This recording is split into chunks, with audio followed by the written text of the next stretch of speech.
Assalamualaikum warahmatullahi wabarakatuh. Perkenalkan, nama saya Muhammad Malik Saputra, NIM F1D016059, akan mempresentasikan usulan tugas akhir saya yang berjudul Sistem Penjadwalan Air Conditioner atau AC ruangan berdasarkan jadwal mata kuliah menggunakan XP8266, peer sensor, dan Android. Baik, pokok bahasan kali ini ada 4, yaitu yang pertama latar belakang, yang memuat tentang rumusan masalah, batasan masalah, dan juga tujuan dan manfaat. Yang kedua ada tinjauan pustaka yang berisi tentang tinjauan pustaka penelitian dan dasar teori. Yang ketiga ada metode penelitian yang memuat tentang rencana pelaksanaan, rancangan arsitektur, dan rancangan perangkat keras. Kemudian yang keempat ada desain sistem yang memuat tentang diagram, use case diagram, ERD, dan rancangan desain interface. Baik, kita lanjut ke latar belakang. Air conditioner atau AC merupakan suatu peralatan yang berfungsi untuk mengkondisikan suhu atau temperatur udara dalam suatu ruangan. Nah, di PCI Unram sudah ada atau hampir semua ruangan kelas sudah memiliki AC di dalamnya.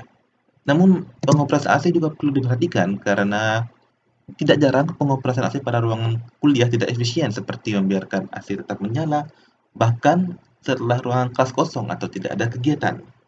Maka dari itu, perlu dibuat sistem yang bisa menjadikan penggunaan AC menjadi lebih efisien. Nah, sistem ini akan membuat AC otomatis menyala sesuai dengan jadwal kuliah dan mati sesuai dengan jadwal mata kuliah nantinya. Oke, kita lanjut ke rumusan masalah. Yang pertama, bagaimana merancang rangkaian elektronik perangkat sistem penyaluran AC berdasarkan mata kuliah. Kedua, bagaimana membangun aplikasi berbasis Android sebagai antarmuka untuk memasukkan jadwal mata kuliah. Yang ketiga, bagaimana mengimplementasikan protokol MQTT sebagai komunikasi data pada sistem penjadwalan AC berdasarkan jadwal kuliah ini. Kemudian ada batasan masalah. Pertama ada implementasi dan pengujian sistem dilakukan pada ruang kamar atau rumah penulis. Yang kedua, otomatisasi yang dilakukan yaitu dapat menghidupkan dan mematikan AC sesuai dengan jadwal kuliah. Kemudian yang ketiga, peer sensor menyesuaikan jika kelas belum mulai sesuai jadwal atau selesai sebelum jadwal. Yang keempat, sistem ini tidak menghitung jumlah daya yang digunakan AC. Oke, kita lanjut ke tujuan dan manfaat penelitian. Tujuan yang pertama ada merancang rangkaian elektronik perangkat sistem penyaluran AC berdasarkan jadwal mata kuliah. Yang kedua, membangun aplikasi berbasis Android sebagai antarmuka untuk memasukkan jadwal kuliah.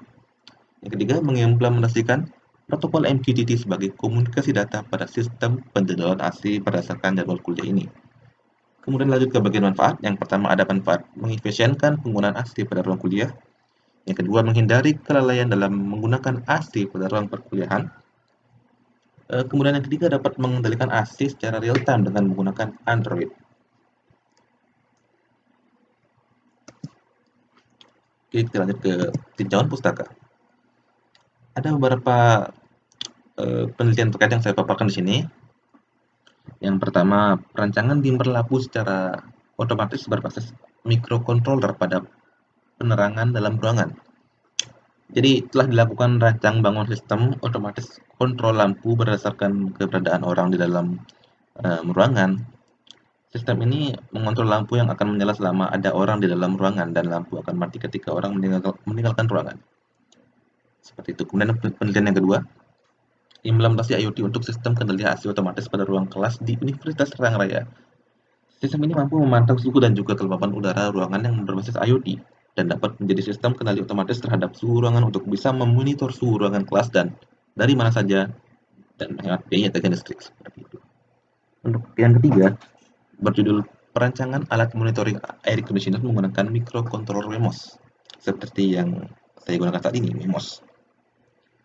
Jadi sistem ini mengukur beberapa parameter penting yang mempengaruhi kondisi termal, diantaranya temperatur, kelembapan suhu, status power AC, dan keberadaan manusia, serta mencatat waktu real time. Tapi sistem ini hanya melakukan monitoring saja, tidak melakukan perubahan yang signifikan terhadap AC-nya, atau seperti menghidupkan atau mematikan AC-nya. Kemudian ada penelitian yang keempat, yaitu implementasi kendali otomatis lampu dan AC Universitas Pasundan Bandung. Jadi penulisnya mengimplementasikan kendali otomatis lampu dan AC yaitu Pengguna dalam gedung atau ruangan dapat mengontrol sistem kendali ini dengan mengakses smartphone melalui jaringan lokal atau internet. Itu dasar teori yang saya paparkan. Ada um, beberapa dengan singkat. Yang pertama ada microcontroller, yaitu merupakan sistem mikroprosesor lengkap yang ada dalam sebuah chip.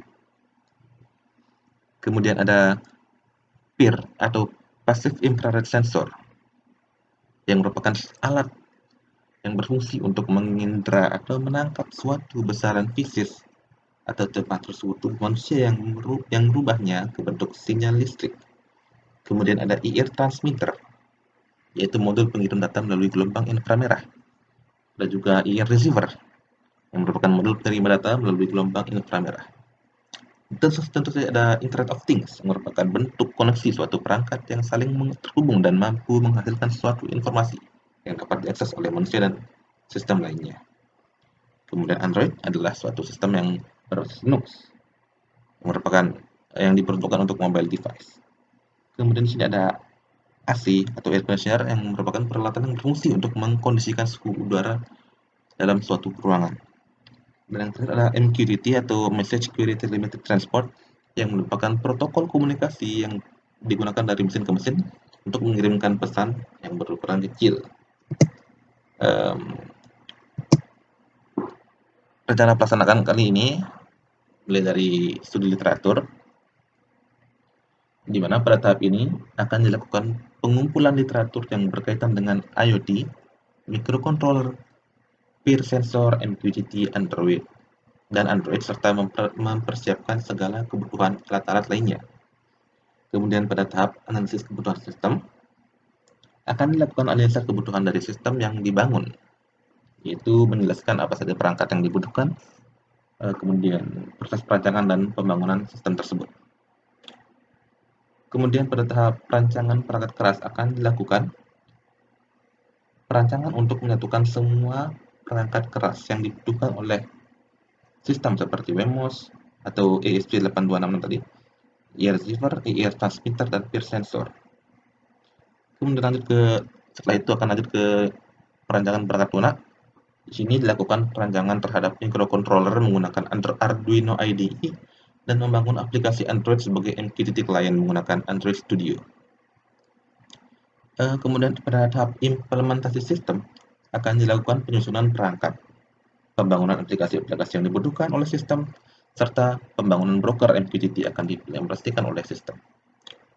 Kemudian pada tahap pengujian dan evaluasi sistem. Pengujian dilakukan dalam ruangan jika sistem berjalan dengan kebutuhan yang telah dianalisa, maka akan dilanjutkan ke tahap berikutnya. Jika tidak, maka akan diulangi lagi ke tahap perancangan perangkat seperti itu. Kemudian pada tahap dokumentasi akan dilakukan pencatatan dan hasil pengujian. Akan dilakukan pencatatan dari hasil pengujian yang telah dilakukan dan evaluasi terhadap sistem yang dibuat. Selesai. Kemudian berikutnya ini adalah rancangan dari arsitektur sistem yang akan dibuat. Jadi ini adalah part-part yang akan ada dalam sistemnya nanti. Yang pertama ada microcontroller yang tengah itu, yang D1 itu ESP8266 WEMOS, yang akan mengontrol semua inputan dari sensor-sensor nantinya, kemudian dapat mengirim datanya ke klien melalui MQTT broker. Kemudian di sini bisa dilihat yang bagian A itu ada IR receiver dan remote AC.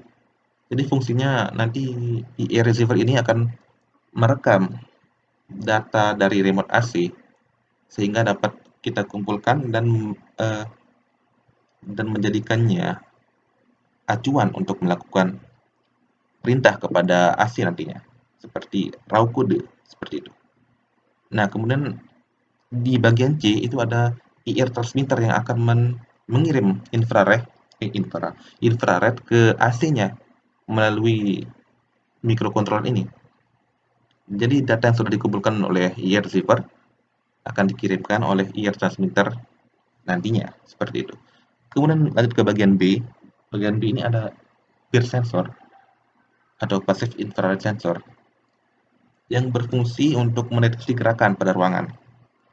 Jadi ini fungsinya untuk menyalakan atau mematikan AC sebelum jadwal dimulai, atau maksudnya sebelum kelas dimulai sebelum jadwal, atau kelas selesai sebelum jadwal. Seperti itu. Jadi kalau ruangannya kosong, berarti kan tidak ada gerakan pada saat jam kuliah. Berarti itu menandakan kelas selesai sebelum jadwal. Begitu sebaliknya, jika ada pergerakan sebelum kelas dimulai beberapa menit ke belakang, berarti menandakan kelas mulai sebelum jadwalnya.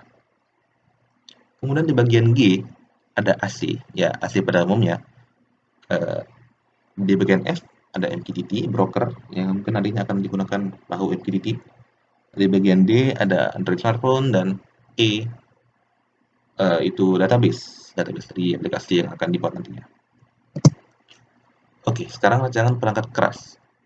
Kurang lebih rancangannya akan seperti ini. Mungkin akan ada lebih efisiensi lagi. Yang nomor satu adalah microcontroller, seperti yang tadi saya jelaskan. Nomor dua adalah breadboard, yang digunakan untuk project IoT biasanya agar tidak melakukan solder untuk melakukan suatu penelitian seperti itu.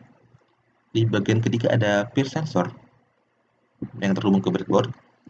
Kemudian yang keempat ada IR transmitter dan IR receiver.